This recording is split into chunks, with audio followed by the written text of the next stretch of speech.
परिचय देवे निहारंजन साहु केन्द्रापड़ा। आज्ञा भंड जो सारथी पर केन्द्रापड़े भंड नालूर प्रादुर्भाव देखा मिलूँ अभियोग कौन कहे देखो आप जो प्रसंगटा कहते पूर्व मुझे जीवी आमर हिंदू धर्म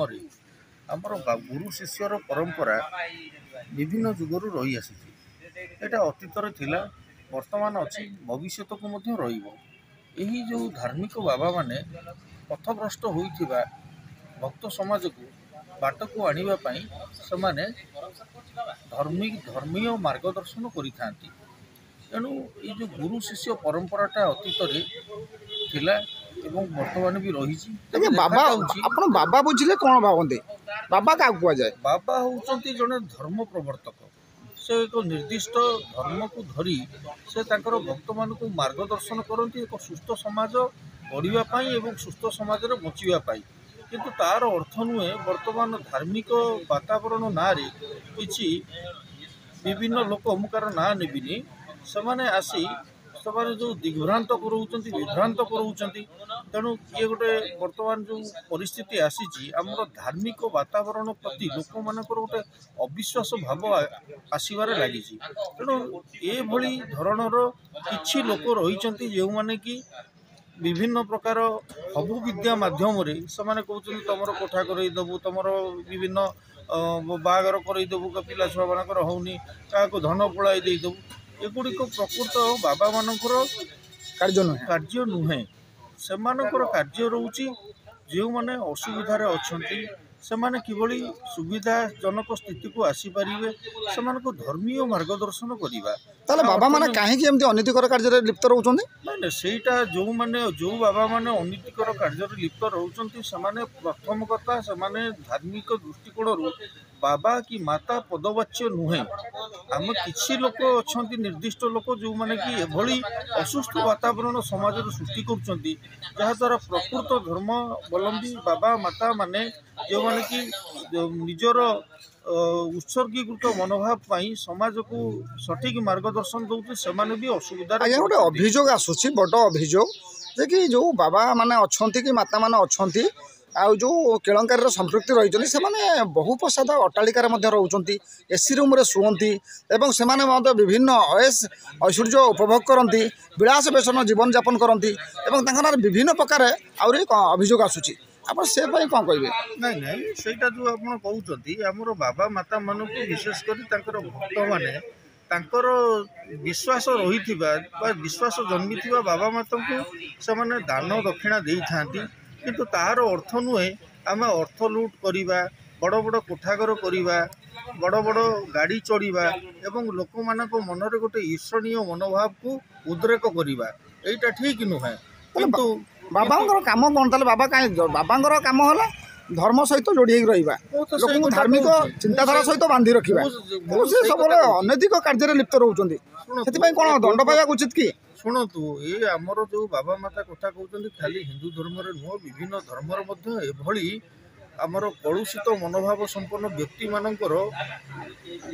कौन ताकू कहती उद्भावन है से आगू आसिले से विभिन्न प्रकार प्रलोभन युक्त मनोभाव उद्देश्य को प्रदर्शन करी लोक मानकर समस्या को समाधान करने को चाहते जोटा कि गोटे समाज पई गोटे विराट आतंकर वातावरण सृष्टि करने जाऊँगी। एमिति हेले प्रकृत बाबा माता जो माने धार्मिक दृष्टिकोण सम्मानस्पद आकर भक्त समाज को गोटे धर्मीय मार्ग रे नहीं प्रकृत जीवन शैलीटा केमिति बंचिबा केमिति सुस्थ समाज गढ़ा सुस्थ होइके बंचिबा से सबू काम इनवॉल्वमेंट करती किंतु सेटा आउ देखा मिलू नहीं। वर्तमान बाबा माता माने जो भली भाव में आचरण उच्चारण करुँच निश्चित समाज में दुखदायक जंत्रणादायक। आज्ञा बाबा तो हिमालय रहा कथा नेंगुटी मारिया कथा एवं खाली देहरे रहा कथा खरा शीत काकर बुलवा कथा कि बाबा मैंने बर्तमान विभिन्न विलास बेसन गाड़ी में जाऊँच सौखनी दामी दामी जीन पैंट सार्ट पिंधुंट एवं विभिन्न प्रकार सज्जा संगिनी सांगे नौ कौन एसबूर माने कौन ना ये जो कथा आप अभियोग आणुचंती ता जदि सत्य ताहले सांघातिक बाबा माने खाली हिमालय नहंती नहीं से साधना जेकोसी स्थान भी करें विभिन्न स्थान साधना कर सिद्धि प्राप्त होइतिबार अतीत बहुत नजर रही खाली हिमालय नुहे आमर ओडिशा भी गोटे धार्मिक दृष्टिकोण एक पवित्र राज्य चारि धाम मध्य गोटे धाम तेणु जेटे जगन्नाथ धाम कहले संपूर्ण ओडिशा को बुझाए एटी भी अतीत बहुत बाबा माता थिले जो माने साधना करी सिद्धि प्राप्त होते लोक मानू प्रकृत मार्गरे नौले किंतु वर्तमान देखा जाउची किछि लोकंको पई वर्तमान सारा धार्मिक वातावरणटा कलुषित होउची नष्ट होबाकू जाउची तेणु यह गभीर दुखदायक जदि एभली किछि होउथाय तार दंड से भगवान ताकू तो निश्चित देबे भगवान देबे ना आम प्रशासन दबो ना आईन दंड मिलिया प्रशासन आईन रही समाज रे रहउथिबा विभिन्न विशृंखला को रोकिबा पई सेमानकर मध्य गोटे प्रमुख भूमिका रही अतीत जड़े बाबा को केन्द्रापड़ा बंधा होते सी एबे भी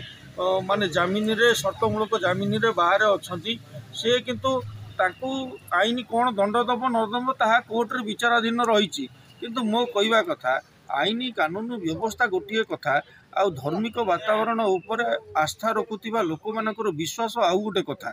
जदि लोक माने विश्वास करिवे नहीं आमे ठीक मार्ग रे जाऊचु आमे जहाँ को गुरु बोली मानिचु सी ठीक लोक ताहले ताको विश्वास अनुजाई सी ठीक किंतु जो माने विशृंखला करूचंती जो माने धर्मीय मनोभाव को भावना को कलुषित करिवारे प्रमुख भूमिका निर्वाह करूचंती ताको भगवान निश्चित भाव दंड देवे एथरे संदेह नहीं आउ बाकी रहिला आपण जो कहूतले प्रशासन कथा पुलिस कथा आमर जहाँ संघीय विधि व्यवस्था रही ताहा मध्य आपणकर तथ्य प्रमाण उपर निर्भर करे सेमाने तांकर तदंत करिवे तदंत करी रिपोर्ट दाखल करिवे सेतरे मामलार विचार हबो विचार परे से दंड पाइबे।